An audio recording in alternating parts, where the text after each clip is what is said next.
ചാലു കണ്ട് റൂഹ് വിങ്ങി പിടയണം. ബഹുമതികൾ ഏറെയുള്ള മണ്ണിൽ മൗത്ത് പുൽകണം. മനതാരിലെ വ്യാമോഹം മാത്രമോ ആദിനം, മനതാരിലെ വ്യാമോഹം മാത്രമോ ആദിനം.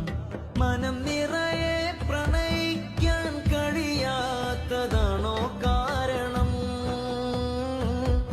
എൻ മനം നിറയെ പ്രണയിക്കാൻ കഴിയാത്തതാണോ കാരണം?